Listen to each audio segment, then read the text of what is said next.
Felix Sparks had his hand on the latch of a cattle car, April 29, 1945, somewhere around 9 in the morning. The train had been sitting on the tracks outside Dachau for 3 days, 39 cars, sealed shut. His men had been walking past them for the last hour, eyes forward, moving toward the camp. Nobody had opened them yet. He pulled the door. The smell came first. Not gunpowder, not the rot of a battlefield. He knew that smell. He'd been living inside it since Sicily. This was something else, something that had been building in those sealed cars for 3 weeks, crossing Germany in April heat, passing through towns where people kept their windows closed. Then he saw them, 2,310 bodies, stacked in the cars like freight. Some still in the striped prison uniforms, some without anything at all. One arm hung over the edge of a car, fingers slightly apart, the way a hand looks when a man has been reaching for something and simply stopped. Sparks had been in combat since the landings in Sicily, July 1943, Anzio, southern France, the Vosges. He had stepped over Americans he knew by name. He believed he understood what death looked like. He was wrong. He stood there for a moment. Then he turned and walked toward his men. He didn't say anything. There was nothing to say that would matter in the next 20 minutes, but he already knew. Whatever grip he had on this day, whatever he could order, command, hold together, was about to be tested in a way no military training had prepared him for. His men were already moving toward the camp. The 45th Infantry Division had been fighting since 1943, not the clean war of newsreels, the real one. Sicily in the July heat, where men died of wounds because the evacuation routes were gone. Anzio, where they dug into frozen ground and waited for German artillery to find them. By the time they crossed into Germany in the spring of 1945, the division had been in combat for over 500 days. The men who were still alive were not the same men who had shipped out from Newport News. Sparks knew his men. He knew what 500 days did to a person. You stopped flinching at certain sounds. You got faster at certain calculations. Cover, distance, angle. You learned to compartmentalize the things you saw, to push them into a room in the back of your mind and lock the door. It was the only way to keep functioning. The problem was the door had limits. He had watched it happen before. Soldiers who had held themselves together through months of combat, coming apart suddenly. Not in battle, but after. Some small thing would open the room, and everything inside would come out at once. He was watching it happen now. His men were moving through the camp in small groups. Some were silent. Some were talking in that flat, rapid way men talk when they are trying to outrun what they are seeing. One soldier stopped outside a barracks and didn't move for 3 minutes. Nobody checked on him. Everyone understood. Inside the barracks, the bunks were stacked 4 high. The prisoners in them, the ones still alive, weighed somewhere between 70 and 90 pounds. They had been in Dachau for months, some for years. They had survived by developing a specific kind of stillness, a practiced invisibility. When the Americans came through the door, several of them didn't move. They had learned not to trust sudden movements, sudden sounds, sudden changes. The body remembers what the mind tries to forget. One of the survivors was Narin Gun, a Turkish journalist who had been arrested in 1943 and transferred to Dachau. He would later write about this moment, not with joy, but with something more complicated. He wrote that when he heard gunfire from outside the wire, his first instinct was to hide. 11 years later, he could still not fully explain that response. He had been waiting for liberation for 2 years, and when the sound of it came, his body treated it as a threat. That's what Dachau had made of them. Meanwhile, outside the camp, the train sat on the tracks. Sparks had left a detail to manage the area around the rail yard, but the men kept going back. You would finish a task and find yourself walking toward the train again, drawn by something that had no name. One soldier from I Company later told an interviewer he opened the same car door 3 times. He couldn't explain why. He said each time he thought he might have been wrong about what he saw. He wasn't wrong. Sparks moved through the camp and said nothing to his men about what he could feel building. Later, he told an interviewer, "My men had been fighting for months. They had seen friends die, but nothing prepared them for Dachau." He was managing the situation. That was his job. Keep the men moving, maintain order, process the camp. He was 40 minutes away from losing control of all of it. The SS guards had been rounded up near the coal yard. 17 of them, some still in uniform. Some had tried to change into prisoner clothes before the Americans arrived. A few had been caught mid-change, standing in the yard in a strange combination of both. They were pushed against the wall, hands up or hands behind their heads, the posture of surrender. The Americans holding them were from I Company, 157th Infantry Regiment. They had been on the ground at Dachau for less than 2 hours. One of the guards, a young one, maybe 19, 20, kept looking toward the gate, not trying to run, just looking. The way a person looks when they are still calculating whether the situation is temporary. It wasn't temporary. Nobody gave an order. That's the part that gets lost in the official accounts, the part that doesn't fit cleanly into the language of command and responsibility. There was no officer who stepped forward and said, "Execute them."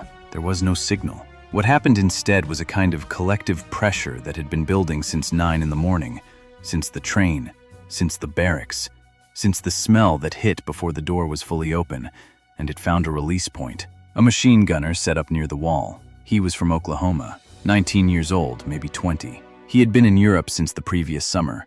He had been in the Vosges when the winter came, had watched men freeze and bleed in the same hour. He was not a violent person by nature. None of them were, particularly. That's not how this worked. He had opened one of the train car doors that morning. He didn't talk about what he saw inside. Not that day, not in the accounts that survived. What he did next is in the record. He positioned the gun. The guards were against the wall. He fired. The sound carried across the yard. Short bursts, then longer, then it stopped. 17 men had been standing against that wall. The number that remained standing afterward, that's where the accounts diverge. Some sources say the firing was interrupted before it was complete. Some say it wasn't. What is documented is this. Sparks heard the firing from across the camp. He knew immediately what it was. Not a firefight, not resistance. The sound had a different quality, controlled, one-directional. He ran, not walked, not moved briskly in the direction of. He ran across the compound, past prisoners who flattened themselves against buildings as he came through, past his own men who stepped aside without being told to. He reached the coal yard. The machine gun was still firing. He drew his pistol and knocked the barrel aside. The rounds went into the wall. He put himself between the gun and the wall, and he looked at the man behind the trigger. The gunner stopped. Sparks said later he didn't speak. There was nothing to say that would have made sense in that moment. The gunner looked at him. Then he looked at the wall. Then he looked at his hands. What Sparks felt in that moment, he circled around it in every account he gave for 40 years. He never landed on a clean description. The closest he got was this. I saw the men shooting. I ran and knocked the gun aside. I don't know what I was doing. I just knew it had to stop. He didn't say it was wrong. He didn't say the guards didn't deserve it. He said it had to stop. There's a difference. Sparks understood the difference. He had been awake since before dawn, and he had been managing the weight of what his men were carrying all morning. And he understood with the precision of a man who had commanded soldiers for 2 years that what happened next to this division, what these men carried home, what they answered for, what they became, depended on what happened in the next 60 seconds. He holstered his pistol. He told his men to move the prisoners. He didn't file a report that day. He stopped one gun. There were others. The camp stretched across acres. Sparks had one body, 2 legs, and a division of men who had been awake since before dawn and inside Dachau for less than 3 hours. He could not be in the coal yard and at the watchtowers and at the perimeter and inside the barracks at the same time. Nobody could. At the watchtowers it had already started. Guards who had remained at their posts, some who had genuinely stayed to maintain order during the handover, some who simply had nowhere to run, were shot. Several fell into the moat that ran along the perimeter wire. The moat had been a barrier during the camp's operation, a drowning trap for prisoners who tried to reach the wire. Now guards were going into it. The geography of the camp was reversing itself in real time. Not all of them were shot by Americans. By mid-morning, the prisoners who could walk were moving through parts of the camp the guards had previously controlled. 12 years of accumulated arithmetic was coming due. Men who had watched friends die of exhaustion, of starvation, of arbitrary beatings on arbitrary mornings. They had shovels. They had their hands. Some had found things in the guard quarters. Naren Gunn wrote about this in his memoir. He did not write about it with simple satisfaction. He wrote that he watched 2 prisoners beat a guard who was already on the ground, and he felt something he could not name, not quite horror, not quite relief, something that existed in the space between those two words. He had known that guard's name. He had been afraid of that guard for 2 years. He didn't intervene. Nobody did. The Americans who witnessed the prisoner reprisals later described the same difficulty. One soldier from the 45th told an interviewer decades later that he had his hand on his rifle and he did not raise it. He said, "I had just come from that train.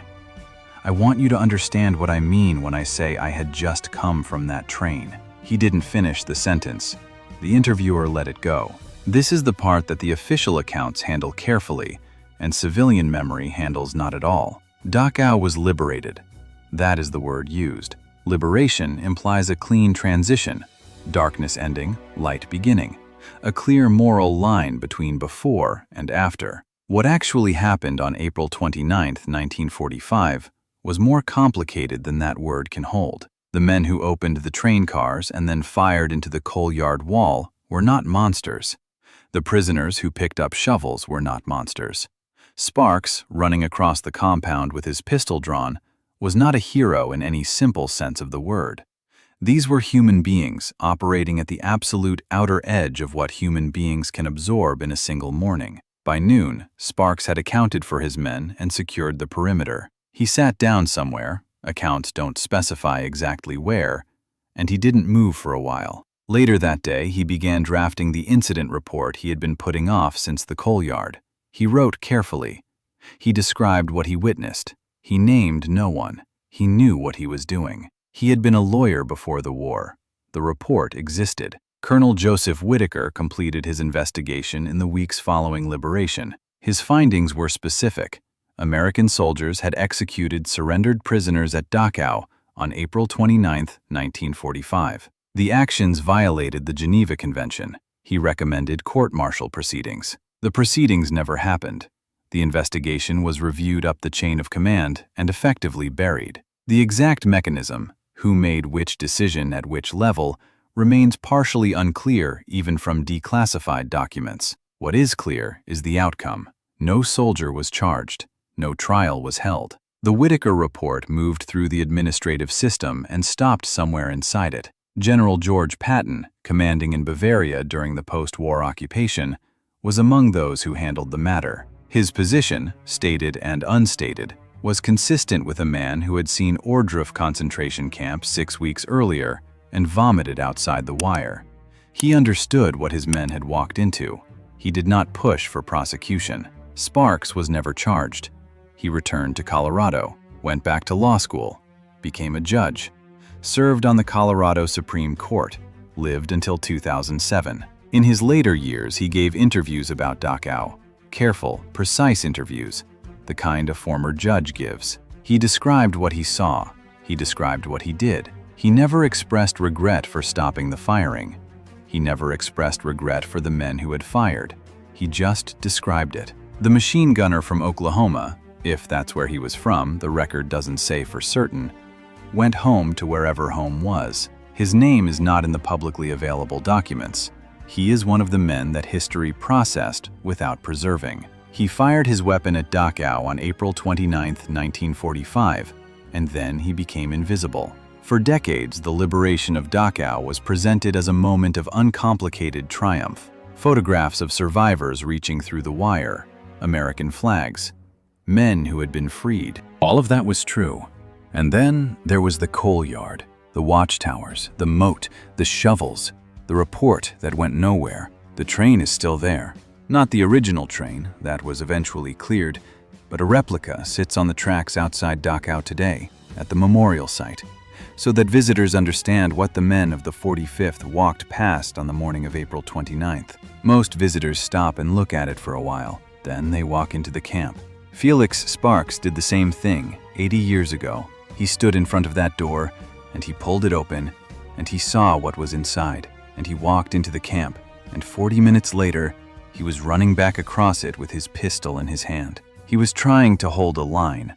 Where exactly that line was, between justice and atrocity, between what those men deserved and what his soldiers were allowed to become, he never fully said. Maybe he didn't know. Maybe that's the honest answer.